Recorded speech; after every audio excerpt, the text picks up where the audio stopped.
Escuta uma coisa, para o bem da sua relação conjugal, diante de uma traição, a última coisa que você deve pensar é em perdoar o seu parceiro ou a sua parceira. Respira fundo, que agora eu vou explicar. Não, eu não sou contra o perdão, de forma nenhuma. Perdoar é uma tarefa árdua e que existe uma compreensão muito refinada sobre aquilo que aconteceu. E nós não temos compreensões refinadas, elaboradas, refletidas sobre qualquer coisa na nossa vida logo quando essa coisa acontece. Então, o perdão é o último estágio de um processo de compreensão sobre o que aconteceu. Pensa comigo, houve uma traição. Se nós perdoamos imediatamente, nós perdemos uma oportunidade valiosa que essa situação está nos propondo, que é compreender o que está acontecendo nessa relação. Quando nós perdoamos, nós estamos dizendo que eu jogo para você a responsabilidade, você errou comigo, mas eu te libero da culpa, eu te perdoo. Isso não é o que acontece dentro de uma relação de casal. Dentro de um casamento, quando acontece uma falha, seja ela de que ordem for, aqui nós estamos falando de uma traição, mas poderia ser infinitas outras questões, outros problemas, isso sempre foi gerado por duas pessoas. O relacionamento de casal é feito por duas pessoas. Então, se houve um problema, os dois precisam entender o que aconteceu para que aquele problema fosse gerado. Então, quando nós nos apressamos em perdoar, o que nós estamos fazendo? É como se nós sentíssemos que estamos com uma batata quente na mão e a gente precisa passar logo para o outro para se ver livre dela. Só que passar a batata quente não resolve o problema, né? Uma traição é o momento de entender qual que é a doença da nossa relação. É como se fosse um sinal de alerta, um sintoma, uma febre. A febre nunca é o problema. O que nós precisamos pensar é o que está por trás dessa febre. Então, deixa de lado a síndrome da boazinha. Falar, ai, como eu sou legal, como que eu sou boa, ou como que eu sou bom, eu vou te perdoar. Sendo que você não entendeu o que aconteceu, você está se livrando da sua responsabilidade também, porque certamente alguma coisa aconteceu nessa relação que você não viu. Será que você estava presente lá? Será que também não é hora de você avaliar qual tem sido a sua postura diante dessa relação?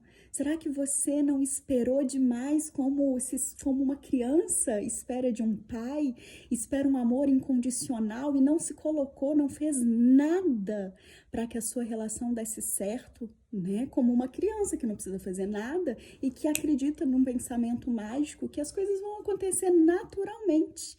E relacionamento não é um passe de mágicas. Relacionamento é uma série de comportamentos que aquele casal vai tendo, né? E que vai moldando o sucesso ou o fracasso daquela história.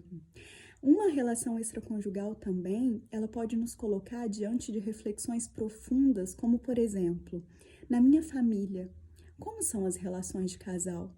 Será que o que eu estou vivendo dentro do meu casamento, ou do meu namoro, ou do meu noivado, é o reflexo daquilo que vem acontecendo durante muitas gerações da minha família?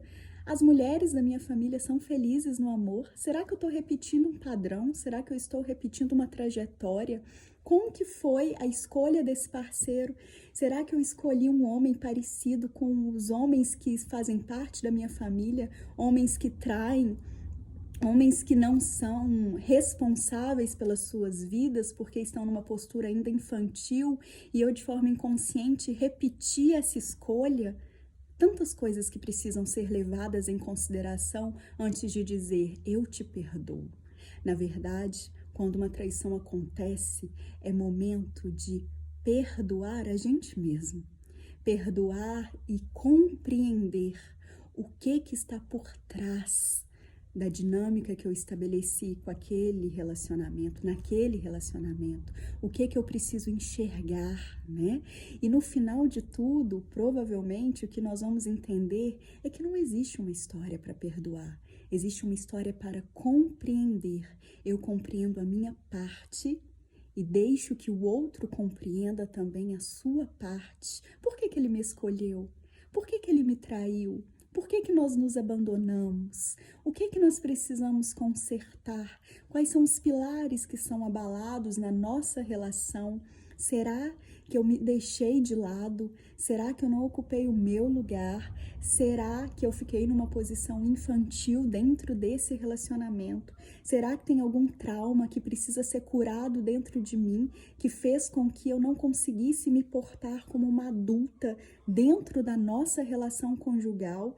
Então, a nossa sexualidade ficou comprometida, afinal de contas, criança não tem sexualidade, na verdade, não faz sexo, tem sexualidade, mas não faz sexo. Então, são tantas coisas que precisam ser observadas.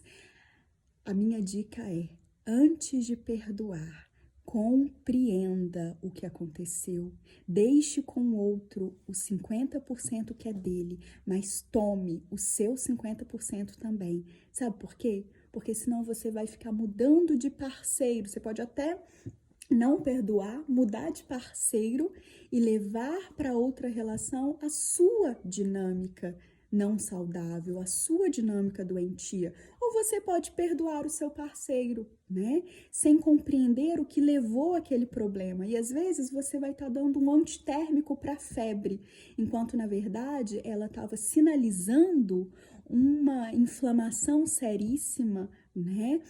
Poderia estar sinalizando um tumor muito grave que precisava ser tratado e que por não ter sido visto, não foi tratado e levou aquele corpo, aquele sistema, aquele casamento à morte. Não perdoe, compreenda. Dá mais certo assim. Um grande abraço.